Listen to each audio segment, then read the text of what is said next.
And welcome to the Briefing Room. I'm Devin Dwyer on this Friday. Great to have you with us today at the end of a very busy, wild, historic week in Washington and around the country with those midterm elections. Great to have Justin Fischel here with us, our White House producer, and our team in Paris as well to catch President Trump, who is in the air right now on Air Force One. And before he left today, the president dropped a whole bunch of bombshells on the South 22 Lawn. minutes? It's become pretty commonplace now. Yeah, when he goes on these long trips, he likes to speak to the press.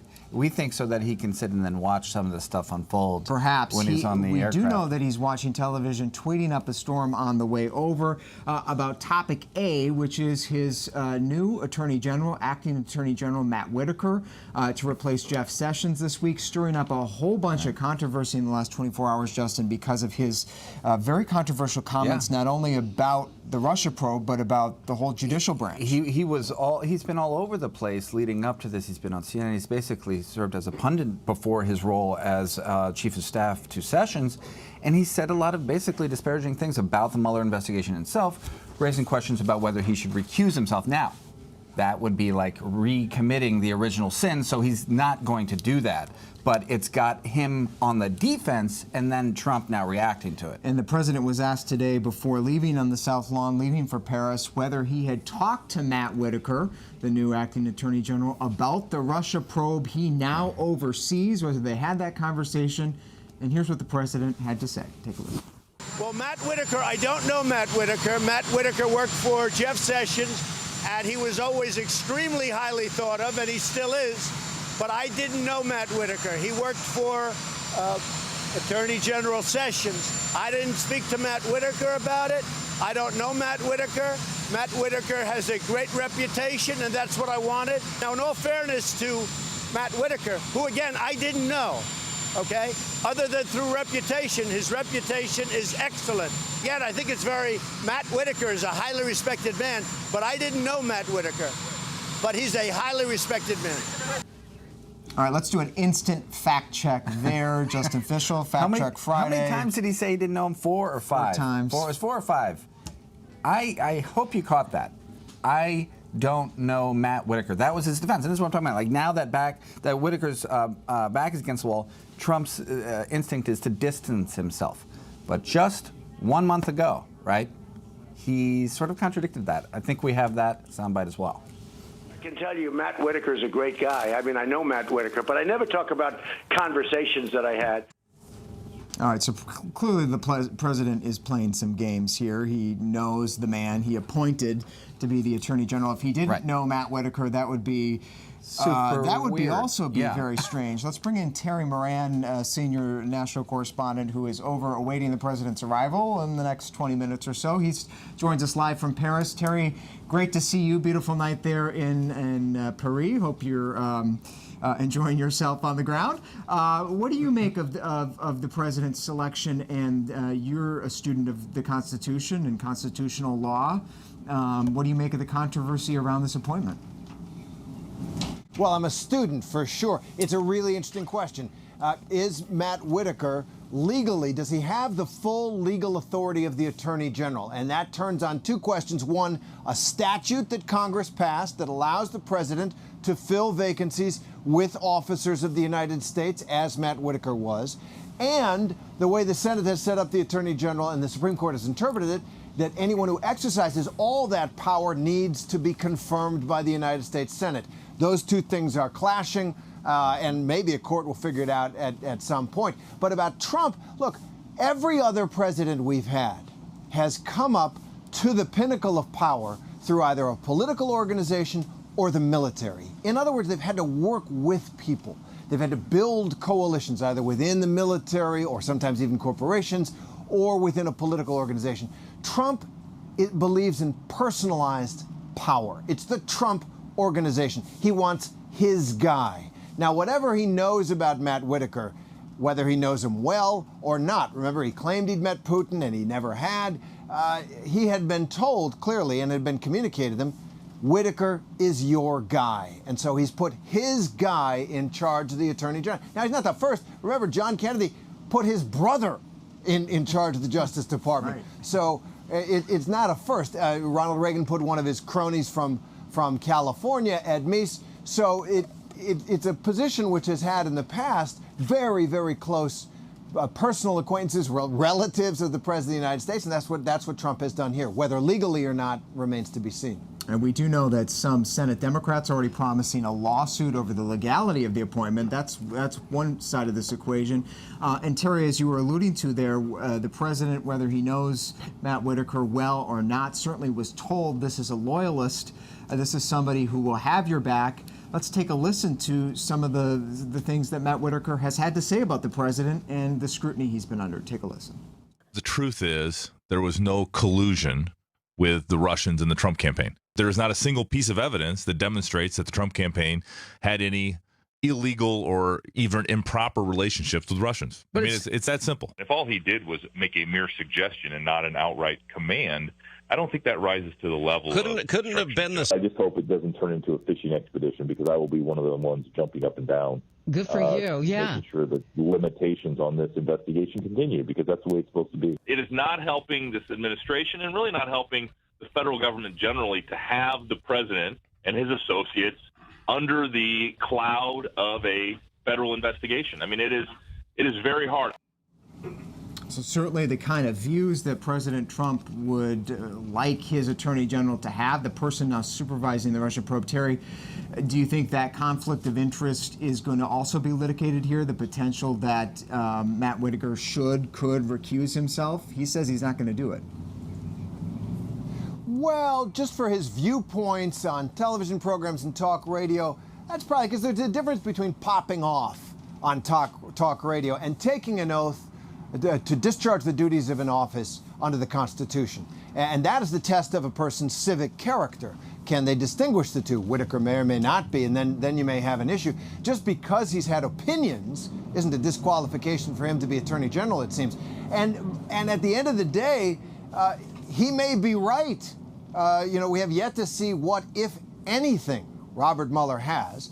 Well, the one thing that I picked up on what he said is very Trumpian.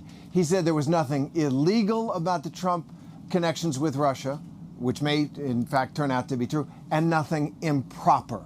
And I think we already know that taking a meeting with a foreign adversary who wants to help you win an election against an American citizen who's running for president, that's improper. So I think it's been well established that the Trump campaign crossed the line of impropriety. Whether it's illegal or not remains to be seen. And in some ways, I think the best thing that could happen to Democrats is for the Mueller thing to be over. It's a huge distraction from doing the hard work of politics and figuring out where you can work with Trump, where you can oppose Trump, and where you can beat Trump. And it does sound like from our reporting that Bob Mueller is at least begun writing the final report. Real quickly before we move on, Terry, just want to play for you. Not sure you caught this, but the president was asked explicitly today by our colleague at CNN, Abby Phillip, whether he had directed Matt Whitaker to rein in Bob Mueller, to hurry this along, to get it done. And here's what he had to say to that question. Take a listen. Do you want him to rein in Robert Mueller? What a stupid question that is. What a stupid question. But I watch you a lot. You ask a lot of stupid questions. Pretty disrespectful of the president there. Not a stupid question, a fair question, but not one the president seemed eager to answer. By all accounts, at least from officials in the White House, Kellyanne Conway told us yesterday, Terry, he has not directed Matt Whitaker to weigh in, but that does seem to be the big question here. It does. That was a completely disrespectful thing to do to a perfectly legitimate question asked by a perfectly legitimate reporter. And, one thing that Donald Trump has done for himself his whole life, and now for many, many millions of people in America and around the world, is give themselves permission to be the worst version of themselves. That's what he is doing there. He treats somebody like dirt in front of the nation, a woman of color, I might add. That is Trumpian politics. People love it, people hate it. It is also Trump's character. And it is infectious in the body politic right now. Now, whether or not he's going to want to rein in Whitaker, well, he is the chief executive. Whitaker works for him. And there are questions as to about Mueller's status as well. All that can be worked out through normal channels of politics and law. What Donald Trump just did there to that reporter, is one of the things that's wrong with the United States, because then the other side can mob around Tucker Carlson's house and threaten his family. It's a race to the bottom. And he, on that score, certainly wasn't demonstrating what we've come to assume over 200 and some years is presidential leadership. That was not it. Yeah, Terry, I mean, I completely agree. First of all, I suggested asking the same question, to John Carl, who's our reporter out there. It's not a stupid question. It's a critical question. The one thing I would point out about the whole question, though, about whether Whitaker could be used to rein in Mueller, is one of the powers he'll have is he'll be able to block subpoenas potentially. He has oversight of this investigation, and he could say, Mueller, and we know Mueller wants to talk to the president. He could stop that from happening. That is one practical effect his appointment, or a temporary appointment, could have. And all of this, of course, very early in this process, just named yesterday, so we'll have to stay on that closely, thanks to Terry, and I know he'll be standing by. Meanwhile, the politics of the moment, the fallout from the midterm elections continuing today in a couple of key southeastern states, Florida among them, ground zero again for another series of very close elections. The Florida Senate race and gubernatorial race now tied up in court ahead of a big deadline tomorrow. Noon tomorrow is when the vote needs to be completed and certified, and that's where Victor Oquendo is down in Broward County right now with a history of recounts and looks like some protests out there. Victor, bring us the latest on the court battle that's going on today. Well, Devin, of course, Broward County in the spotlight once again. What's happening behind me here, we're right in front of the Broward County election headquarters, and you've got protesters on both sides. The Republicans, they're upset because they feel like almost every other county in Florida has been able to get all their vote totals in without a problem. However, Broward just can't quite seem to figure it out. And they also feel that there might be some foul play at hand without really providing any evidence of that. But the more time goes on, the more votes are counted. That tight margin for both races, for governor and the Senate, continues to get tighter and tighter. We should also mention that Broward County tends to lean blue. As for the Democrats, their message is simple. What they're saying out here is count every single vote. They acknowledge that the supervisor of elections, Brenda Snipes, has not done a great job, but they do feel every single vote should be counted. Now, what's happening inside election headquarters right now, we did not have access, but we did speak to people who were inside the building, and they are counting all those provisional ballots. So people who didn't have the right ID or maybe went to the wrong polling place, they're counting all of those ballots, and they're verifying voter intent is what they're telling me. So they're establishing voter intent. They're hand-checking ballots for any ballots that might have some issues or discrepancies. So, for example, let's say a voter filled in the bubble for one candidate, but then drew a big X through it, and then filled in a bubble for another candidate. They're putting those up on projectors and saying, okay, this voter intended to vote for this person, and they're going through them by hand. Here's the thing.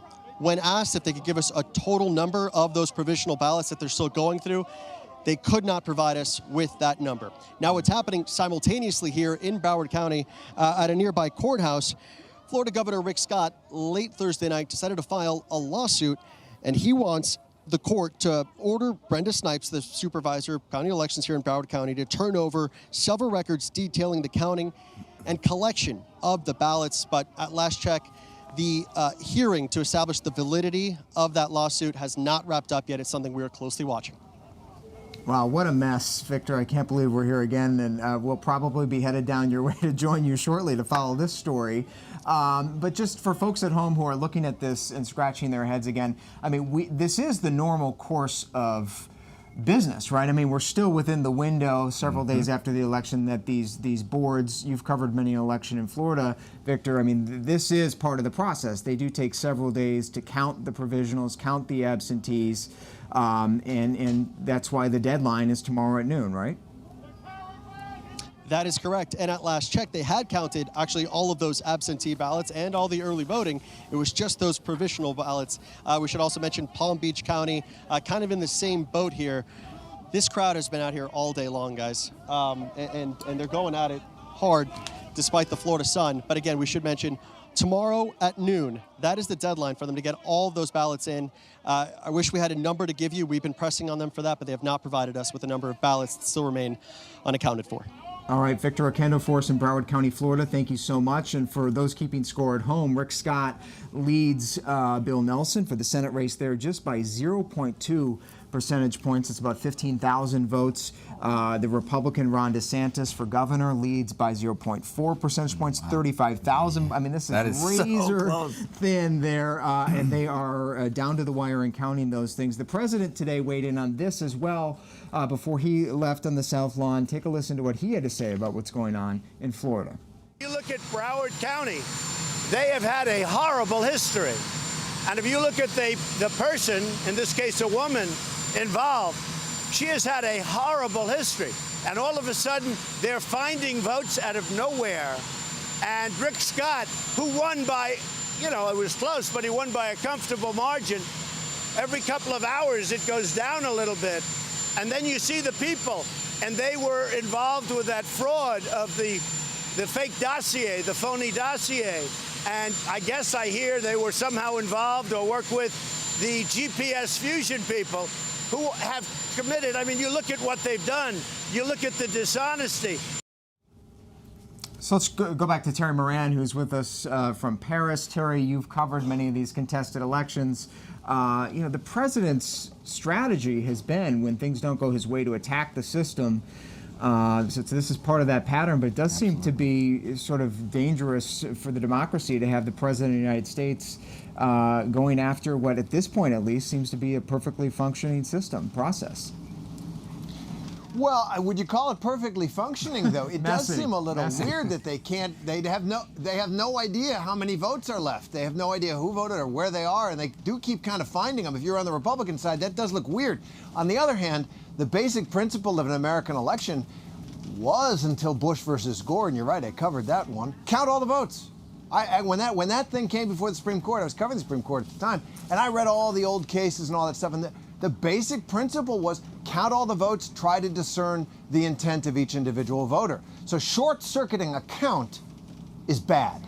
But it's also weird that they can't figure out who voted, how many votes, where are the votes. We found it, and 15,000, look, it's close, it's 0.2% or whatever, but that's 15,000 votes. And I don't blame the Republicans for the disorder that they're seeing in a heavily Democratic county. I grew up in Cook County, Chicago, under the old Mayor Daley. My grandfather died in 1971. I think he still votes there. And there's no question that back in the day, the Cook County results came in last in the giant state of Illinois, because my mother said, people would say, well, they need to see how many they need. And if you're on the other side of one of these counts, you have legitimate suspicion. However, dredging up conspiracy theories about the dossier and GP, I mean, he just throws anything. He has no filter of fact when he does attack things. But I think if you're in the Scott camp, you're a little worried about how that count is going down there. But the basic principle should be just find the votes and count them. All right, senior national correspondent Terry Moran, thanks so much for joining us from a beautiful Paris tonight. Nice, and we know you'll be on the president's beat all weekend there. Hope you get yourself some nice profiteroles tonight in Glass of Bordeaux. Terry, thank you very much. Burgundy. It was Burgundy. It was Burgundy. There you go. Okay, Same enjoy. song. See ya. The problem the president has here is he's already cried wolf on this issue once before. I mean, it's hard to believe him. He said in 2016, 3 million people voted illegally. Then he set up that commission, which disbanded over the summer after finding like zero evidence of anything. Well, and recounts, as we were talking earlier, rarely change the outcome of the election. And so in this case, it will be interesting to see if there is any swing. As Terry was saying, those are some pretty big margins still. Very close, but sizable margins. Now in Arizona, though, it's actually the Democratic votes have gone up. Right, and I think gone today over. we talk about midterm madness, and it certainly has come full circle for Democrats a little bit. I think it's interesting to point out that while on Tuesday night we thought, well, Democrats didn't seem to have as good of a night as they had hoped for, just in the past few days as things have shaken out a little bit, they have come out on top. They won Nevada. They look to be doing well in Arizona. Kristen Sinema now up. Yes, by 9,000 votes is very good for her. And in Montana, John Tester. Yes, that didn't happen. Right. Basically, when we go off air, they're still counting votes out there. I mean, it's important to remember. You know, they're not. You can't call all these races as much as we'd like to the day these things happen. And That's obviously testing So the we will president's nerves still right now. be tracking the midterms into next week, of course. Meanwhile, some interesting news for ABC, an exclusive with Michelle Obama. Our Robin Roberts sat down with the former First Lady recently for her new book out. It's called Becoming. And Michelle Obama is revealing things we've never heard from her before, including some pain of a miscarriage she suffered 20 years ago, how she conceived of her two young daughters now through IVF treatments. And she also had some pretty harsh things to say about President Trump. Yeah. Take a listen to an excerpt.